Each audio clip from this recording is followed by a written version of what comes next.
ਗੁਰੂ ਰੂ ਪਿਆਰੀ ਸਾਧ ਸੰਗਤ ਜੀ, ਵਾਹਿਗੁਰੂ ਜੀ ਕਾ ਖਾਲਸਾ, ਵਾਹਿਗੁਰੂ ਜੀ ਕੀ ਫਤਿਹ। ਭਾਈ ਸਾਹਿਬ ਭਾਈ ਵੀਰ ਸਿੰਘ ਜੀ ਦੇ ਜੀਵਨ ਦੀ ਇੱਕ ਹੋਰ ਜੀਵਨ ਝਲਕ, ਜਿਸ ਦਾ ਸਿਰਲੇਖ ਹੈ ਪ੍ਰੋਫੈਸਰ ਪੂਰਨ ਸਿੰਘ ਜੀ। ਆਓ ਪਿਆਰ ਨਾਲ ਸਰਵਣ ਕਰਨ ਦੀ ਕੋਸ਼ਿਸ਼ ਕਰੀਏ ਜੀ।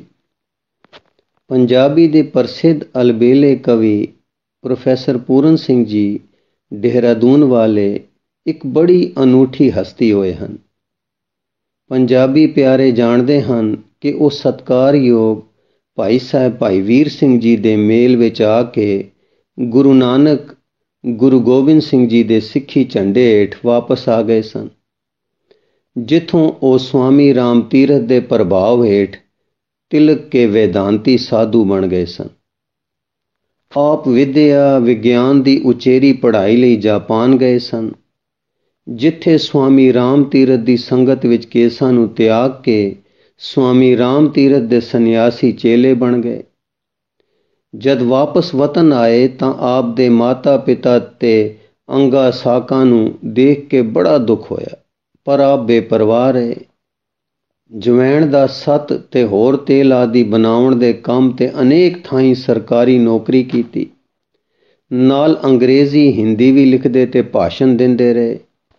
ਆਪ ਦੇ ਸੰਬੰਧੀ ਆਪ ਨੂੰ ਮੁੜ ਗੁਰਸਿੱਖੀ ਦੇ ਵਿਹੜੇ ਵਿੱਚ ਵੇਖਣ ਦੀ ਬੜੀ ਤੀਬਰ ਚਾਹਨਾ ਵਿੱਚ ਸਨ, ਤੇ ਇੱਕ ਸੱਜਣ ਸਰਦਾਰ ਤੇਜਾ ਸਿੰਘ ਜੀ ਜੋ ਆਪ ਦੇ ਭਣਵਈਏ ਸਨ ਤੇ ਆਪ ਦੀ ਭੈਣ ਬੀਬੀ ਗੰਗਾ ਜੀ ਦਿਲੀ ਲਗਨ ਨਾਲ ਲੋਚਦੇ ਸਨ ਕਿ ਆਪ ਮੁੜ ਸਿੰਘ ਸੱਜਣ। ਉਹਨਾਂ ਦਾ ਵਿਸ਼ਵਾਸ ਸੀ ਕਿ ਜੇ ਆਪ ਦਾ ਸਤਿਕਾਰਯੋਗ ਭਾਈ ਸਾਹਿਬ ਜੀ ਨਾਲ ਮੇਲ ਹੋ ਜਾਏ ਤਾਂ ਸਾਰੇ ਪਰਿਵਾਰ ਦੀ ਆਸ ਪੂਰੀ ਹੋ ਸਕਦੀ ਹੈ। ਉਹਨਾਂ ਨੇ ਉਦਮ ਕੀਤਾ ਤੇ ਉਸ ਵਿੱਚ ਉਹ ਕਾਮਯਾਬ ਹੋਏ। 6, 7, 8 ਅਪ੍ਰੈਲ 1912 ਨੂੰ ਸਰਵ ਹਿੰਦ ਸਿੱਖ ਵਿਦਿਅਕ ਕਾਨਫਰੰਸ ਦਾ 5ਵਾਂ ਸਮਾਗਮ ਸਿਆਲਕੋਟ ਵਿੱਚ ਰੱਖਿਆ ਗਿਆ ਸੀ।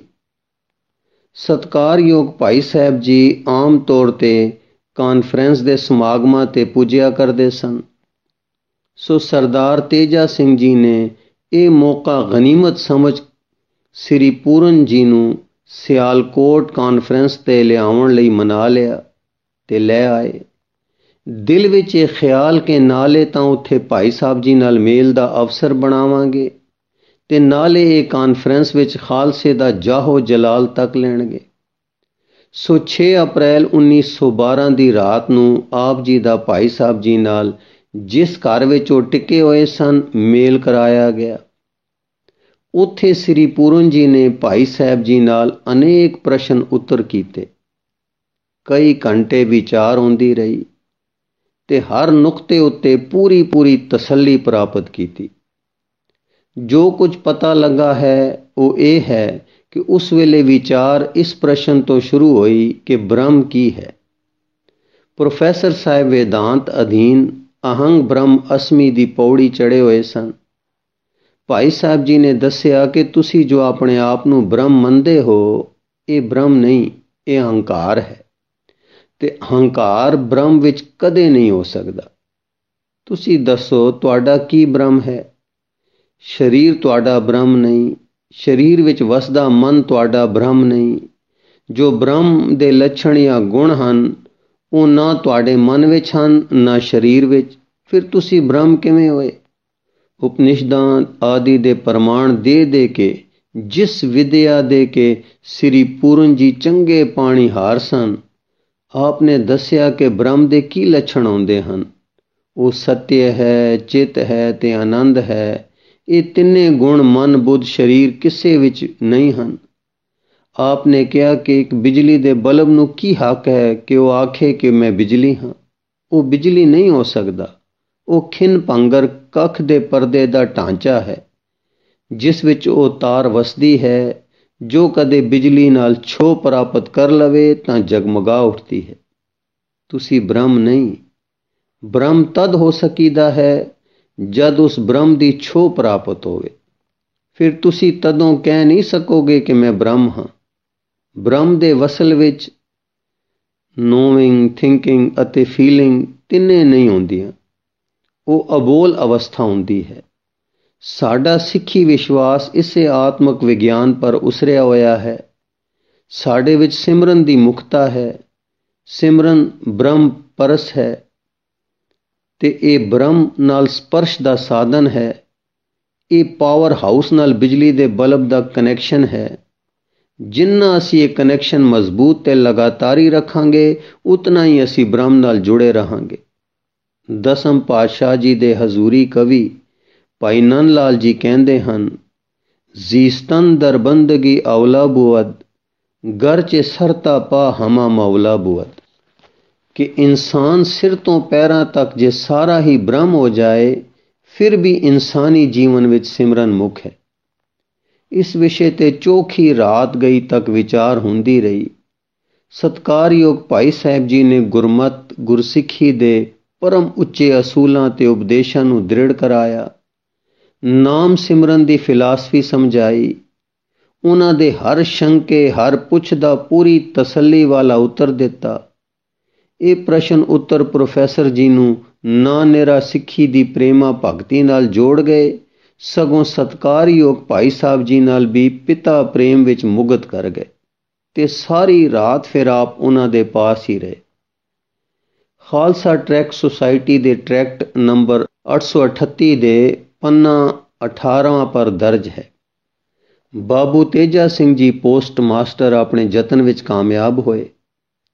ਪੂਰਨ ਜੀ ਰਾਤੀ 1 ਵਜੇ ਤੱਕ ਉਸ ਗੁਰਸਿੱਖ ਭਾਈ ਸਾਹਿਬ ਭਾਈ ਵੀਰ ਸਿੰਘ ਜੀ ਨਾਲ ਗੱਲੀਂ ਜੁਟੇ ਰਹੇ।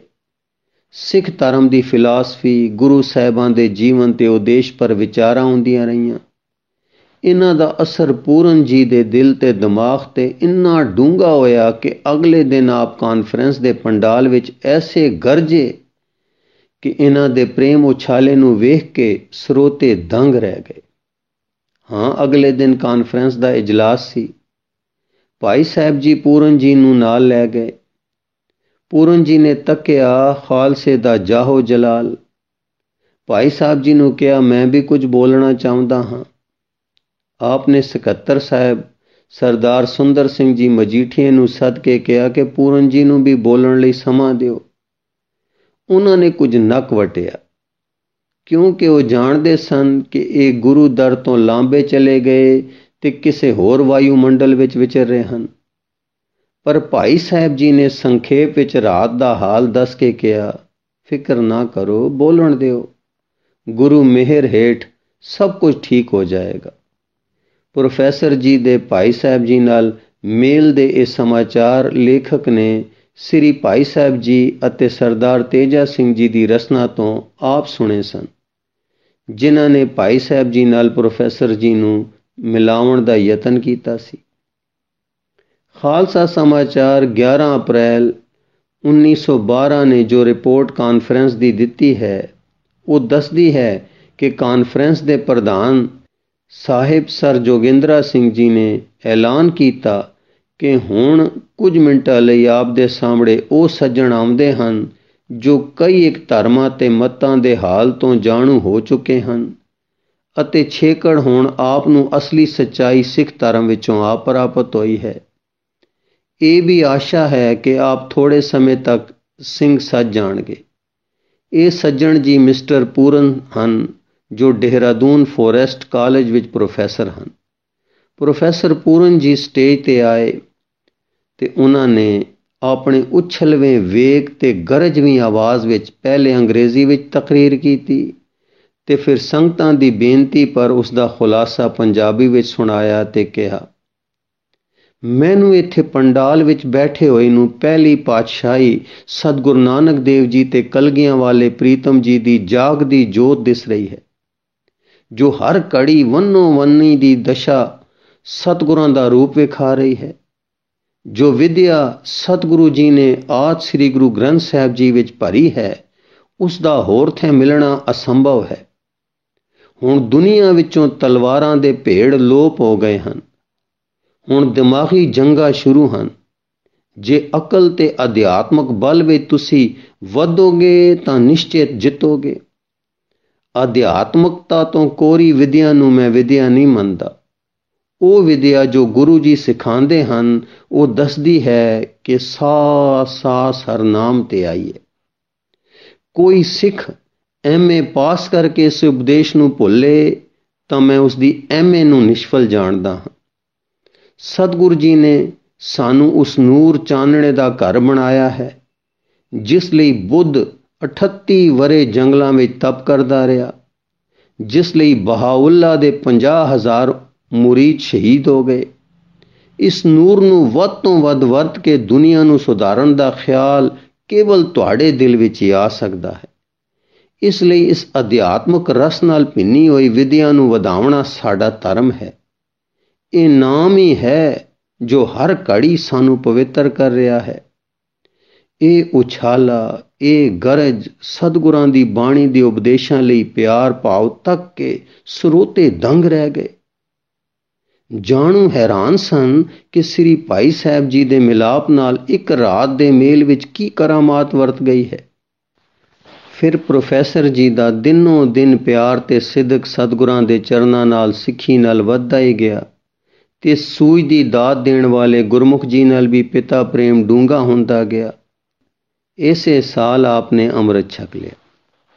ਸਿਆਲਕੋਟ ਦੀ ਕਾਨਫਰੰਸ ਪਿੱਛੋਂ ਪ੍ਰੋਫੈਸਰ ਜੀ ਦੇ ਰਿਸ਼ਤੇਦਾਰ ਉਤਾਵਲੇ ਸਨ ਕਿ ਹੁਣ ਭਾਈ ਸਾਹਿਬ ਜੀ ਪੂਰਨ ਨੂੰ ਲਿਖਣ ਜਾਂ ਕਹਿਣ ਕੇ ਕੇਸ ਰੱਖ ਲਵੇ ਤੇ ਅੰਮ੍ਰਿਤ ਛਕ ਕੇ ਸਿੰਘ ਸੱਜ ਜਾਵੇ।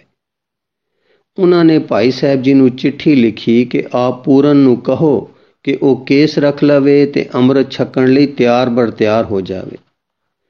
ਇਸ ਦਾ ਉੱਤਰ ਜੋ ਭਾਈ ਸਾਹਿਬ ਜੀ ਨੇ ਦਿੱਤਾ ਉਸ ਦੇ ਅੱਖਰ ਇਸ ਪ੍ਰਕਾਰ ਹਨ। ਕੇਸਾਂ ਬਾਰੇ ਮੇਰੀ ਜਾਚੇ, ਮੈਨੂੰ ਬਾਹਰੋਂ ਕਹਿਣ ਦੀ ਲੋੜ ਨਹੀਂ। ਕੇਸ ਅੰਦਰੋਂ ਉਗਣਗੇ ਔਰ ਅੰਦਰੋਂ ਉੱਗੇ ਸਦਾ ਰਹਿਣਗੇ। ਤੂੰ ਸਾਹਿਬ ਹੁਣ ਸਾਂਗੀ ਤੇਰਾ ਗੁਰਵਾਕ ਹੈ। ਮਾਬੂਦ ਦੀ ਸੂਰਤ ਆਬਿਦ ਨੂੰ ਆਪਣੇ ਵਰਗਾ ਬਣਾਇਆ ਕਰਦੀ ਹੈ। ਉਪਦੇਸ਼ ਤੇ ਦਲੀਲ ਨਹੀਂ ਪਰ ਪ੍ਰੇਮ ਨਾਲ। ਸੋ ਕਲਗੀਆਂ ਵਾਲੇ ਦੇ ਪ੍ਰੇਮੀ ਆਪੇ ਹੀ ਪ੍ਰੀਤਮ ਦੇ ਸਾਂਗੀ ਬਣਦੇ ਬਣਦੇ ਅਸਲੀ ਹੋ ਜਾਂਦੇ ਹਨ। ਹਿਤਕਾਰੀ ਵੀਰ ਸਿੰਘ। ਤੇ ਫਿਰ ਇਵੇਂ ਹੀ ਨਿਰਗੁਣਿਆਰਾ ਨੰਬਰ 838 ਦੇ ਪੰਨਾ 18 ਤੋਂ 20 ਪਰ ਲਿਖਿਆ ਹੈ, ਜਿਸ ਗੁਰਸਿੱਖ ਯਾਨੀ ਭਾਈ ਵੀਰ ਸਿੰਘ ਜੀ ਨੂੰ ਆਪ ਸਿਆਲਕੋਟ ਮਿਲੇ ਸਨ, ਉਹਨਾਂ ਤੋਂ ਆਪ ਇਸ ਪਹਿਲੀ ਮੁਲਾਕਾਤ ਵਿੱਚ ਹੀ ਐਸੇ ਤਸੱਲੀ ਪਾ ਗਏ ਕਿ ਉਸੇ ਬਰਸਾਤ ਵਿੱਚ ਆਪਨੇ ਫਿਰ ਦੇਹਰਾਦੂਨ ਇਕੱਠੇ ਰਹਿ ਕੇ ਕਈ ਦਿਨ ਦਰਸ਼ਨ ਮੇਲੇ ਕੀਤੇ। ਇਸ ਤੋਂ ਮਗਰੋਂ ਕਈ ਵੇਰ ਅੰਮ੍ਰਿਤਸਰ ਆ ਕੇ ਆਪ ਪਾਸ ਠਹਿਰਦੇ ਰਹੇ ਤੇ ਇੱਕ ਦਿਨ ਕਹਿ ਉੱਠੇ ਕਿ ਮੇਰਾ ਸੀਸ ਪਵਿੱਤਰ ਹੈ ਤੇ ਮੇਰੇ ਸੀਸ ਨੂੰ ਅਰਸ਼ੀ ਛੋਹ ਪ੍ਰਾਪਤ ਹੋਈ ਹੈ। ਭਾਵ ਇਹ ਕਿ ਪੂਰਨ ਜੀ ਨੇ ਕਿਹਾ, ਮੇਰੇ ਸੀਸ ਤੇ ਜਿੱਥੇ ਮਹਾਂਪੁਰਖਾਂ ਦਾ ਪਿਆ ਹੱਥ ਫਿਰ ਗਿਆ ਹੈ, ਹੁਣ ਉੱਥੇ ਕੋਈ ਕੈਂਚੀ ਉਸ ਤਰ੍ਹਾਂ ਨਹੀਂ ਫਿਰ ਸਕਦਾ। ਮੇਰੇ ਕੇਸ ਅਰਸ਼ਾਂ ਤੋਂ ਉਤਰ ਰਹੇ ਹਨ। ਇਉਂ ਨੈਣ ਭਰੇ ਤੇ ਪ੍ਰੇਮ ਭਰੇ ਦਿਲ ਨਾਲ ਆਪ ਮੁੜ ਕੇ ਸਿੰਘ ਸੱਜੇ ਤੇ ਅੰਮ੍ਰਿਤ ਛਕ ਲਿਆ। ਨਾਮ ਤੇ ਬਾਣੀ ਨਾਲ ਪਿਆਰ ਪੈ ਗਿਆ। ਅਗਲੀ 6ਵੀਂ ਕਾਨਫਰੰਸ 21, 22, 23 ਮਾਰਚ 1913 ਨੂੰ ਅੰਬਾਲੇ ਹੋਈ ਤਾਂ ਉੱਥੇ ਜੋ ਆਪ ਨੇ ਖਿਆਲ ਪ੍ਰਗਟ ਕੀਤੇ ਉਹਨਾਂ ਬਾਰੇ ਅਖਬਾਰ ਖਾਲਸਾ ਸਮਾਚਾਰ 27/3/13 ਲਿਖਦਾ ਹੈ। ਪ੍ਰੋਫੈਸਰ ਪੂਰਨ ਸਿੰਘ ਜੀ ਦੇ ਦਿਲ ਵਿੱਚ ਹੱਦ ਦਰਜੇ ਦਾ ਪ੍ਰੇਮ ਠਾਠਾ ਮਾਰ ਰਿਹਾ ਸੀ। ਆਪ ਉਸ ਵੇਲੇ ਸਤਿਗੁਰੂ ਜੀ ਤੇ ਆਪਣੇ ਸਿੱਖੀ ਜੀਵਨ ਦਾਤਾ ਗੁਰਮੁਖ ਦੇ ਪ੍ਰੇਮ ਵਿੱਚ ਆਪਣੇ ਆਪੇ ਤੋਂ ਬਾਹਰ ਸਨ। ਪ੍ਰੇਮ ਦੇ ਸਮੁੰਦਰ ਵਿੱਚ ਜੋ ਲਹਿਰ ਕਾਨਫਰੰਸ ਦੀ ਖੁਸ਼ੀ ਨੇ ਚਲਾਈ ਸੀ, ਉਸਨੇ ਆਪ ਨੂੰ ਕਾਗਜ਼ ਪਰ ਲਿਖੇ ਜਾ ਚੁੱਕੇ ਅੱਖਰਾਂ ਰੂਪੀ ਹੱਦਾਂ ਤੋਂ ਬਾਹਰ ਕਰ ਦਿੱਤਾ। ਭਾਵ ਲਿਖ ਕੇ ਜੋ ਲੈਕਚਰ ਲਿਆਏ ਸਨ ਉਹ ਪਾਸੇ ਰਹਿ ਗਿਆ ਤੇ ਆਪ ਜੋਸ਼ ਤੇ ਖੁਸ਼ੀ ਉਛਾਲ ਵਿੱਚ ਕਿਸੇ ਹੋਰ ਹੀ ਰਸ ਰੰਗ ਵਿੱਚ ਵਹਿ ਪਏ। ਆਪ ਦੇ ਲਫ਼ਜ਼ ਤੋਂ ਪ੍ਰੇਮ ਟਪਕ ਕੇ ਸੰਗਤਾਂ ਦੇ ਹਿਰਦੇ ਦਰਵੀਭੂਤ ਕਰ ਰਿਹਾ ਸੀ। ਆਪ ਦੇ ਲਫ਼ਜ਼ਾਂ ਨਾਲ ਗੁਰੂ ਪ੍ਰੇਮ ਦੀ ਤਾਰ ਹਰ ਇੱਕ ਦੇ ਅੰਦਰ ਹਿਲ ਰਹੀ ਸੀ। ਆਪ ਨੇ ਇਉਂ ਕਿਹਾ, ਵਾਹਿਗੁਰੂ ਚੰਬੇ ਦੀ ਬੂਟੀ ਮੇਰੇ ਮਨ ਵਿੱਚ ਗੁਰਮੁਖ ਲਾਈ ਹੂ, ਆਬੇ ਹਯਾਤ ਦਾ ਪਾਣੀ ਮਿਲਿਆ ਤੇ ਨਹਿਰ ਅਰਸ਼ ਤੋਂ ਆਈ ਹੂ, ਅੰਦਰ ਬੂਟੀ ਮੁਸ਼ਕ ਮਚਾਇਆ ਜਦ ਫੁੱਲਣ ਤੇ ਆਈ ਹੂ। ਜੁਗ ਜੁਗ ਜੀਵੇ ਗੁਰਮੁਖ ਬਾਬਲ, ਜਿਸ ਇਹ ਬੂਟੀ ਲਾਈ ਹੋ। ਇਸ ਤੋਂ ਬਾਅਦ ਆਪ ਨੇ ਗੁਰੂ ਸ਼ਰਧਾ ਭਰਪੂਰ ਵਿਦਿਅਕ ਪ੍ਰਚਾਰ ਸੰਬੰਧੀ ਸੋਹਣੀਆਂ ਤਜਵੀਜ਼ਾਂ ਵਾਲਾ ਬੜਾ ਪ੍ਰਭਾਵਸ਼ਾਲੀ ਲੈਕਚਰ ਦਿੱਤਾ, ਜਿਸ ਦਾ ਸਾਰ ਉਪਰੋਕਤ ਪਰਚੇ ਵਿੱਚ ਛਪਿਆ ਹੋਇਆ ਹੈ। ਜੋ ਵਿਦਿਆ ਵਿਗਿਆਨ ਉੱਤੇ ਕੀਮਤੀ ਵਾਕਫੀ ਭਰਪੂਰ ਲੇਖ ਆਪ ਲਿਖ ਕੇ ਲੈ ਗਏ ਸੀ, ਉਹ ਵੀ ਖਾਲਸਾ ਸਮਾਚਾਰ ਦੇ ਉਸ ਤੋਂ ਮਗਰਲੇ ਪਰਚਿਆਂ ਵਿੱਚ ਛਪਿਆ ਹੈ। ਆਪ ਜੀ ਦੇ ਅੰਮ੍ਰਿਤ ਛਕਣ ਦੀ ਖੁਸ਼ਖਬਰੀ ਪਰ ਇਜਲਾਸ ਵਿੱਚ ਅਤ ਖੁਸ਼ੀ ਨਾਲ ਜੈਕਾਰੇ ਗਜਾਏ ਗਏ। ਇੱਕ ਵਾਰ ਚੀਫ ਖਾਲਸਾ ਦੀਵਾਨ ਦੀ ਵਿਦਿਅਕ ਕਮੇਟੀ ਦੇ ਮੁਖੀਆਂ ਨੇ ਕੌਮ ਵਿੱਚ ਧਾਰਮਿਕ ਵਾਕਫੀ ਦੀ ਘਾਟ ਦਾ ਇਲਾਜ ਕਰਨ ਲਈ ਕੁਝ ਤਜਵੀਜ਼ਾਂ ਅੰਕੀਆਂ ਤੇ ਆਪ ਦੀ ਸਲਾਹ ਲੈਣ ਲਈ ਆਪ ਨੂੰ ਸੁਣਾਈਆਂ। ਆਪ ਨੇ ਸੁਣ ਕੇ ਕਿਹਾ, ਮੈਂ ਤਾਂ ਇੱਕੋ ਗੱਲ ਕਹਾਂਗਾ ਕਿ ਤੁਸੀਂ ਜੇ ਕੁਝ ਕਰ ਸਕਦੇ ਹੋ ਤਾਂ ਭਾਈ ਸਾਹਿਬ ਭਾਈ ਵੀਰ ਸਿੰਘ ਜੀ ਜੈਸੇ ਮਹਾਪੁਰਸ਼ ਪੈਦਾ ਕਰੋ, ਜੋ ਮੇਰੇ ਵਰਗੇ ਨਾਸਤਕ ਵੀ ਆਸਤਕ ਹੋ ਜਾਇਆ ਕਰਨ। ਪ੍ਰੋਫੈਸਰ ਪੂਰਨ ਸਿੰਘ ਜੀ ਭਾਈ ਸਾਹਿਬ ਜੀ ਨੂੰ ਪਿਤਾ ਸਮਾਨ ਸਤਿਕਾਰ ਦਿੰਦੇ ਤੇ ਆਪਣੇ ਆਪ ਨੂੰ ਉਹਨਾਂ ਦਾ ਬੱਚਾ ਬੌਬੀ ਕਹਿ ਕੇ ਖੁਸ਼ ਹੁੰਦੇ। ਭਾਈ ਸਾਹਿਬ ਜੀ ਵੀ ਪ੍ਰੋਫੈਸਰ ਸਾਹਿਬ ਨੂੰ ਬੌਬੀ ਹੀ ਸੱਦਿਆ ਕਰਦੇ ਸਨ। ਆਪਣੇ ਪੱਤਰਾਂ ਵਿੱਚ ਪ੍ਰੋਫੈਸਰ ਸਾਹਿਬ ਭਾਈ ਸਾਹਿਬ ਜੀ ਨੂੰ ਡੀਅਰ ਫਾਦਰ ਜਾਂ ਪਿਆਰੇ ਪਿਤਾ ਜੀ ਕਰਕੇ ਹੀ ਸੰਬੋਧਨ ਕੀਤਾ ਕਰਦੇ ਤੇ ਅੰਤ ਵਿੱਚ ਆਪਣੇ ਦਸਖਤ ਇਉਂ ਕਰਦੇ, ਯੂਅਰਸ ਬੌਬੀ ਜਾਂ ਆਪ ਦਾ ਬੌਬੀ। ਭਾਈ ਸਾਹਿਬ ਜੀ ਦੀ ਸੰਗਤ ਵਿੱਚ ਆਪ ਵਲਵਲਿਆਂ ਦੇ ਦੇਸ਼ ਤਾਰੀਆਂ ਲਾਉਣ ਵਾਲੇ ਮਾਤ ਭਾਸ਼ਾ ਪੰਜਾਬੀ ਦੇ ਅਨੂਠੇ ਤੇ ਅਲਬੇਲੇ ਲਿਖਾਰੀ ਤੇ ਕਵੀ ਹੋ ਗਏ। ਉਹ ਆਪ ਦੀ ਰਚਨਾ ਖੁੱਲੇ ਲੇਖ ਦੀ ਭੂਮਿਕਾ ਵਿੱਚ ਲਿਖਦੇ ਹਨ। ਉਹ ਗੁਰੂ ਜੀ ਦੀ ਮਿਹਰ ਦਾ ਦਰਵਾਜ਼ਾ ਜਿੱਥੋਂ ਮੈਂ ਨਸ ਕੇ ਚਲਾ ਗਿਆ ਸੀ ਮੁੜ ਖੁੱਲਿਆ, ਮੈਨੂੰ ਅੰਦਰ ਮੁੜ ਦਾਖਲ ਕੀਤਾ ਗਿਆ। ਗੁਰੂ ਜੀ ਦੇ ਕੇਸ, ਸਿੱਖੀ ਸਿਦਕ ਤੇ ਗੁਰੂ ਜੀ ਦੇ ਚਰਨਾਂ ਦਾ ਪਿਆਰ ਮੈਨੂੰ ਮੁੜ ਮਿਲਿਆ। ਉਸ ਸੁਭਾਗ ਘੜੀ ਗੁਰੂ ਜੀ ਦੇ ਦਰ ਤੇ ਇੱਕ ਮਹਾਪੁਰਖ ਦੇ ਦੀਦਾਰ ਹੋਏ। ਪਰ ਆਪ ਦੇ ਕਿਰਪਾ ਕਟਾਖੇ ਨਾਲ ਪੰਜਾਬੀ ਸਾਹਿਤੇ ਦਾ ਸਾਰਾ ਬੋਧ ਤੇ ਗਿਆਨ ਦੀ ਉਡਾਰੀ ਆਈ। ਕਵਿਤਾ ਵੀ ਮਿਲੀ ਤੇ ਉਸੀ ਮਿਹਰ ਦੀ ਨਜ਼ਰ ਵਿੱਚ, ਉਸੀ ਮਿੱਠੇ ਸਾਧ ਵਚਨ ਵਿੱਚ ਮੈਨੂੰ ਪੰਜਾਬੀ ਬੋਲੀ ਆਪ ਮੁਹਾਰੀ ਆਈ। ਆਪ ਮੁਹਾਰੀ ਆਈ ਚੀਜ਼ ਦੇ ਔਗਣ ਸਭ ਸ਼ਖਸੀ ਹੁੰਦੇ ਹਨ ਤੇ ਗੁਣ ਕੁੱਲ ਉਸ ਬਖਸ਼ਣ ਵਾਲੇ ਦੇ।